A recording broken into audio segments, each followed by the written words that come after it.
Hello friends, मैं शत्रुघ्न विश्वकर्मा स्वागत करता हूं आपके अपने यूट्यूब चैनल हमारा जॉब टॉप 1 पे। दोस्तों, आज की इस वीडियो में हम लोग साइंस के मोस्ट इम्पोर्टेंट 30 प्रश्न को करेंगे जो आपके किसी भी कम्पिटिटिव एग्जाम के लिए इम्पोर्टेंट रहने वाला है। ठीक है।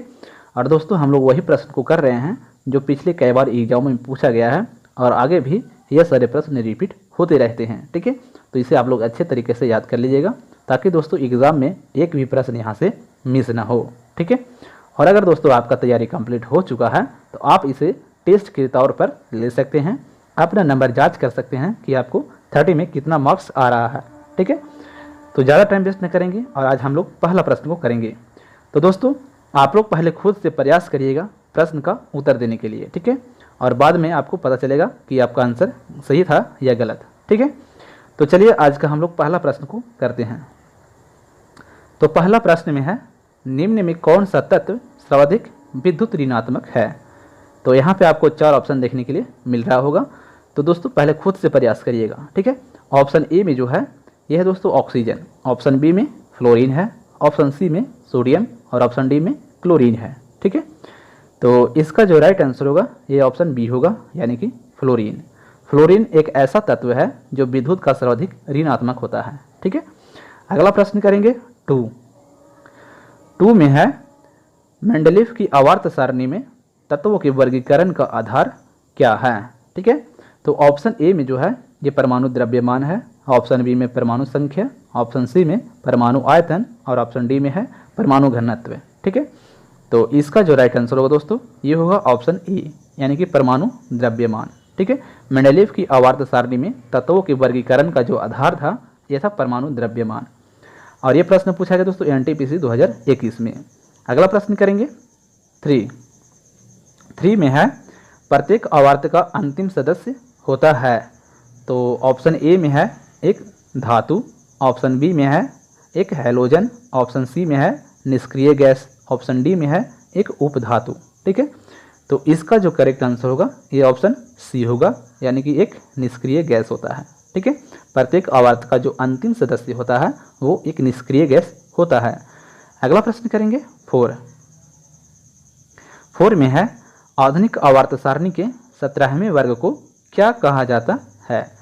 तो देखिए इसमें ऑप्शन ए में है हेलोजेंस, ऑप्शन बी में है अक्रिय गैसें, ऑप्शन सी में है क्षार धातु और ऑप्शन डी में है केल्कोजन। ठीक है, तो इसका जो राइट आंसर होगा दोस्तों ये होगा ऑप्शन ए, यानी कि हेलोजेंस। ठीक है, आधुनिक आवर्त सारणी के 17वें वर्ग को हेलोजेंस कहा जाता है। ठीक है, नेक्स्ट प्रश्न करेंगे 5 में है, आर्गन की खोज किसने की। तो ऑप्शन ए में जो है ये रैमजे है, ऑप्शन बी में लोकियर, ऑप्शन सी में है रेले और ऑप्शन डी में है सीले। तो इसका जो राइट आंसर होगा दोस्तों ये होगा ऑप्शन ए, यानी कि रैमजे ने। ठीक है, आर्गन की जो खोज किए थे रैमजे नामक वैज्ञानिक ने किए थे। ठीक है, अगला प्रश्न करेंगे 6 में है, चाकू से काटी जा सकने वाली धातु कौन सी है। तो इसमें देखिए ऑप्शन ए में सोडियम है, ऑप्शन बी में लिथियम है, ऑप्शन सी में पोटेशियम है और ऑप्शन डी में उपयुक्त तीनों है। ठीक है, तो इसका जो करेक्ट आंसर होगा ये होगा ऑप्शन डी, यानी कि उपयुक्त तीनों। ठीक है, ये वाला होगा उपयुक्त तीनों। अगला प्रश्न करेंगे 6 में है, चाकू से काटी जा सकने वाली धातु कौन सी है। तो ऑप्शन ए में है सोडियम, ऑप्शन बी में है लिथियम, ऑप्शन सी में है पोटेशियम और ऑप्शन डी में है उपयुक्त तीनों। ठीक है, तो इसका जो राइट आंसर होगा ये होगा दोस्तों ऑप्शन डी, यानी कि उपयुक्त तीनों, यानी कि सोडियम भी होगा, लिथियम भी होगा और पोटेशियम भी होगा। तीनों को दोस्तों चाकू से काटा जा सकता है। ठीक है, लेकिन सबसे ज़्यादा बार जो ऑप्शन में रहता है दोस्तों वो सोडियम ही रहता है। ठीक है, चलिए अगला प्रश्न करते हैं 7 में है, गामा किरण की खोज किसने की। तो ऑप्शन ए में है लोकियर, ऑप्शन बी में है रदरफोर्ड, ऑप्शन सी में है गोल्डस्टीन और ऑप्शन डी में है पॉल विलार्ड। ठीक है, तो क्वेश्चन नंबर 7 का जो राइट आंसर होगा ये ऑप्शन डी होगा, यानी कि पॉल विलार्ड। ठीक है, गामा किरण की खोज पॉल विलार्ड नामक वैज्ञानिक ने किए थे। नेक्स्ट प्रश्न करेंगे नेक्स्ट प्रश्न 8 है। 8 में बोल रहा है भारत का बैट्समैन किन्हें कहा जाता है। तो 8 का जो राइट आंसर होगा, पहले ऑप्शन देख लीजिए। ऑप्शन में जो है वो है होमी जहांगीर भाभा, बीरबल साहनी, और सी में है डॉक्टर सलीम अली, और ऑप्शन डी में है मेघनाद साहा। तो क्वेश्चन नंबर 8 का जो राइट आंसर होगा ये होगा ऑप्शन सी, यानी कि डॉक्टर सलीम अली। ठीक है, डॉक्टर सलीम अली को भारत का बैट्समैन के नाम से जाना जाता है। अगला प्रश्न करेंगे 9। 9 में है सपनों का अध्ययन कहलाता है। तो ऑप्शन ए में जो है एथोलॉजी, ऑप्शन बी में है फ्रेनोलॉजी, ऑप्शन सी में है ऑनिरोलॉजी, और ऑप्शन डी में है क्रोमेट्रोलॉजी। ठीक है, तो 9 का जो राइट आंसर होगा ये ऑप्शन सी होगा, यानी कि ऑनिरोलॉजी। स्वप्नों का जो अध्ययन किया था दोस्तों वो ऑनिरोलॉजी में किया जाता है। अगला प्रश्न करेंगे 10। 10 में है नेत्र रोग का चिकित्सक कहलाता है। तो ऑप्शन ए में है ऑक्युलिस्ट, ऑप्शन बी में है ऑप्थाल्मोलॉजिस्ट, ऑप्शन सी में है ऑनिरोलॉजिस्ट, और ऑप्शन डी में है एंटेमोलॉजिस्ट। ठीक है, तो क्वेश्चन नंबर 10 का जो राइट आंसर होगा ये ऑप्शन बी होगा, यानी कि ऑप्थाल्मोलॉजिस्ट। ठीक है, ऑप्थाल्मोलॉजिस्ट जो है दोस्तों नेत्र रोग का चिकित्सक कहलाता है। अगला प्रश्न करेंगे 11। 11 में है नेशनल ब्रेन रिसर्च सेंटर है। तो ऑप्शन ए में जो है ये है दिल्ली में, ऑप्शन बी में है गुड़गांव में, ऑप्शन सी में है लखनऊ में, ऑप्शन डी में है राजमुंद्री में। ठीक है, राजमुंद्री में। तो इसका जो राइट आंसर होगा दोस्तों 11 का ये ऑप्शन बी होगा, यानी कि गुड़गांव में। ठीक है, नेशनल ब्रेन रिसर्च सेंटर जो स्थित है ये गुड़गांव हरियाणा में स्थित है। ठीक है, अगला प्रश्न करेंगे 12। 12 में है क्वांटम सिद्धांत किसने दिया था। ठीक है, क्वांटम सिद्धांत किसने दिया था। तो ऑप्शन ए में है मेंडलीफ ने, ऑप्शन बी में है मैडम क्यूरी ने, ऑप्शन सी में है मैक्स प्लैंक, और ऑप्शन डी में है रॉन्टजन। ठीक है, तो क्वेश्चन नंबर 12 का जो राइट आंसर होगा ऑप्शन सी होगा, यानी कि मैक्स प्लैंक। ठीक है, ये वाला मैक्स प्लैंक ने क्वांटम सिद्धांत दिए थे। और ये जो प्रश्न पूछा गया है एनटीपीसी 2021 में ये प्रश्न कई बार रिपीट हुआ है। ठीक है, नेक्स्ट प्रश्न करेंगे 13। 13 में है प्रथम हाइड्रोजन बम कब बनाया गया था। तो ऑप्शन ए में है 1955 में, ऑप्शन बी में है 1855 में, ऑप्शन सी में है 1930 में, और ऑप्शन डी में है 1952 में। तो क्वेश्चन नंबर 13 का जो करेक्ट आंसर होगा ये ऑप्शन डी होगा, यानी कि 1952 में। ठीक है, प्रथम हाइड्रोजन बम जो बनाया गया था 1952 में बनाया गया था। अगला प्रश्न करेंगे 14। 14 में है निम्नलिखित में किसकी वेधन क्षमता अधिक है। ठीक है, तो ऑप्शन ए में है अल्फा किरणें, ऑप्शन बी में है बीटा किरणें, ऑप्शन सी में है गामा किरणें, और ऑप्शन डी में है न्यूट्रॉन। तो क्वेश्चन नंबर 14 का करेक्ट आंसर होगा ऑप्शन सी, यानी कि गामा किरणें का। ठीक है, गामा किरणें का जो वेधन क्षमता होती है वो सबसे अधिक होती है। ठीक है, ऑप्शन सी इसका करेक्ट आंसर होगा। नेक्स्ट प्रश्न करेंगे 15। 15 में है वनस्पति तेलों से कृत्रिम घी बनाने में किस उत्प्रेरक का प्रयोग किया जाता है। तो ऑप्शन ए में जो है वो है प्लेटिनम चूर्ण। ठीक है, ऑप्शन बी में है लौह चूर्ण, ऑप्शन सी में निकिल, और ऑप्शन डी में है गर्म एल्यूमिना। तो क्वेश्चन नंबर 15 का जो करेक्ट आंसर होगा ये ऑप्शन सी होगा, यानी कि निकिल। ठीक है, निकिल का प्रयोग वनस्पति घी बनाने में उत्प्रेरक के रूप में प्रयोग किया जाता है। अगला प्रश्न करेंगे 16। 16 में है हीट स्टोन ब्रिज का व्यवहार किसे मापने में किया जाता है। तो ऑप्शन ए में है विद्युत वाहक बल, ऑप्शन बी में है धारा, ऑप्शन सी में है प्रतिरोध, और ऑप्शन डी में है आवेश। तो 16 का जो राइट आंसर होगा ये ऑप्शन सी होगा, यानी कि प्रतिरोध को मापने में प्रयोग किया जाता है। ठीक है, नेक्स्ट प्रश्न करेंगे 17। 17 में है डीएनए की खोज किसने की थी। तो ऑप्शन ए में है बेटिंग एवं बेस्ट ने, ऑप्शन बी में है रॉबर्ट कोच, ऑप्शन सी में है वाटसन एवं क्रिक, और ऑप्शन डी में है यूवर्थ। ठीक है, तो क्वेश्चन नंबर 17 का जो करेक्ट आंसर होगा ये ऑप्शन सी होगा, यानी कि वाटसन एवं क्रिक ने। ठीक है, और डीएनए की खोज करने के लिए दोस्तों इनको 1962 में नोबेल पुरस्कार दिया गया था, ये भी याद रखिएगा।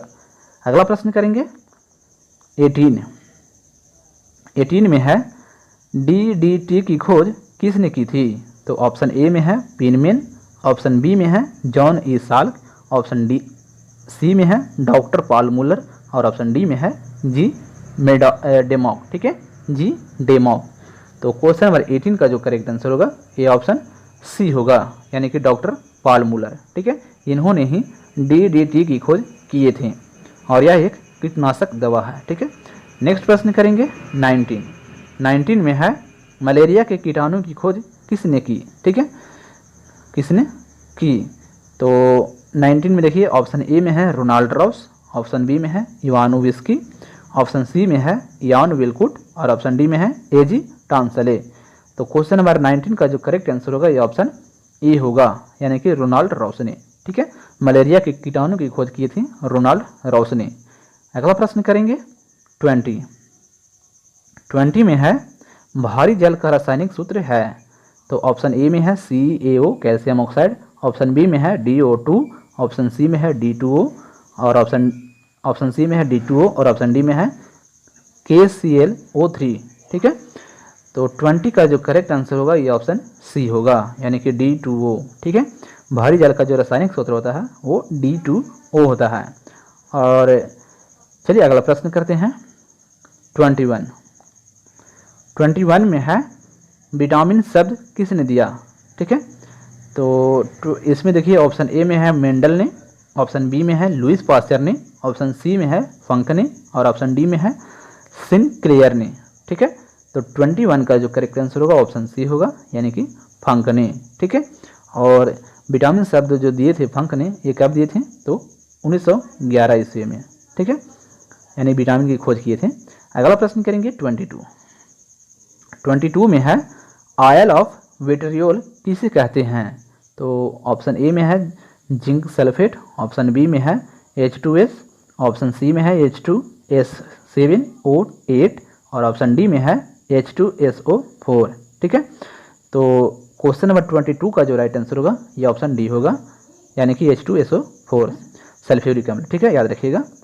चलिए अगला प्रश्न करते हैं 23 में है पित्तल, तांबा, जर्मन सिल्वर में कौन सब में पाया जाता है? ठीक है, पित्तल, तांबा, जर्मन सिल्वर में कौन सब में पाया जाता है, ये प्रश्न पूछा गया है। ठीक है, जो सब में पाया जाता है वो हम लोग को बताना। ठीक है, तो ऑप्शन ए में है तांबा, ऑप्शन बी में है सिलिकन, ऑप्शन सी में है कार्बन और ऑप्शन डी में है सोना। ठीक है, तो 23 का जो राइट आंसर होगा ये ऑप्शन ए होगा, यानी कि तांबा, और तांबा का जो संकेत होता है वो Cu होता है। अगला प्रश्न करेंगे 24 में है एक परमाणु द्रव्यमान को व्यक्त किया जाता है। तो ऑप्शन ए में है किलोग्राम में, ऑप्शन बी में है ग्राम में, ऑप्शन सी में है AMU में और ऑप्शन डी में है कैरेट में। तो क्वेश्चन नंबर 24 का जो राइट आंसर होगा ये ऑप्शन सी होगा, AMU में व्यक्त किया जाता है। ठीक है, अगला प्रश्न करेंगे 25 में है रक्त को जमाने में कौन सा प्रोटीन उपयोग में आता है? तो ऑप्शन ए में जो है वो है फाइब्रिनोजेन, ऑप्शन बी में है राइजोबियम लेग्यूमिनासरम। ठीक है, और ऑप्शन सी में है स्टेफाइलोकक्कस और ऑप्शन डी में है नोनोक्सारलोन। ठीक है, ऐसा नाम होता है। तो 25 का जो राइट आंसर होगा ये ऑप्शन ए होगा, यानी कि फाइब्रिनोजेन। ठीक है, रक्त को जमाने में जो प्रोटीन मदद करता है, उपयोगी है, वो है दोस्तों फाइब्रिनोजेन। ठीक है, नेक्स्ट प्रश्न करेंगे 26 में है लाल रक्तकण का आकार होता है। तो ऑप्शन ए में है गोलाकार, ऑप्शन बी में है उत्तलाकार, ऑप्शन सी में है अनियमितताकार और ऑप्शन डी में है इनमें से कोई नहीं। तो क्वेश्चन नंबर 26 का जो राइट आंसर होगा ये होगा ऑप्शन ए, यानी कि गोलाकार होता है। ठीक है, लाल रक्तकण का जो आकार होता है वो गोलाकार होता है और लाल रक्तकण का जो जीवन काल होता है वो 120 दिन का होता है। ठीक है, याद रखिएगा, पूछ लेता है। और दोस्तों इसे RBC भी कहते हैं। ठीक है, RBC के नाम से भी जाना जाता है और कभी कभी इसका फुल फॉर्म भी पूछ लेता है, तो ये भी याद रखिएगा, रेड ब्लड सेल के नाम से इसे इंग्लिश में जाना जाता है। ठीक है, अगला प्रश्न करेंगे 27 में है हीमोग्लोबिन में उपस्थित होता है। तो ऑप्शन ए में है कॉपर, ऑप्शन बी में है कोबाल्ट, ऑप्शन सी में है निकिल और ऑप्शन डी में है आयरन। तो 27 का जो करेक्ट आंसर होगा ये ऑप्शन डी होगा, यानी कि आयरन। ठीक है, हीमोग्लोबिन में जो उपस्थित होता है वो आयरन होता है। ठीक है, नेक्स्ट प्रश्न करेंगे 28 में है नेपच्यून की खोज किसने की थी? तो ऑप्शन ए में है गैले ने, ऑप्शन बी में है गैलीलियो ने, ऑप्शन सी में है केपलर ने और ऑप्शन डी में है न्यूटन ने। तो 28 का जो करेक्ट आंसर होगा ये ऑप्शन ए होगा, यानी कि गैले ने किए थे। ठीक है, नेपच्यून की जो खोज किए थे वो गैले नामक वैज्ञानिक ने किए थे। नेक्स्ट प्रश्न करेंगे 29 में है, सॉरी वैज्ञानिक नहीं, खगोलविद बोलते हैं। ठीक है, तो 29 में जो है दोस्तों वो वायु में कार्बन डाइऑक्साइड की मात्रा होती है।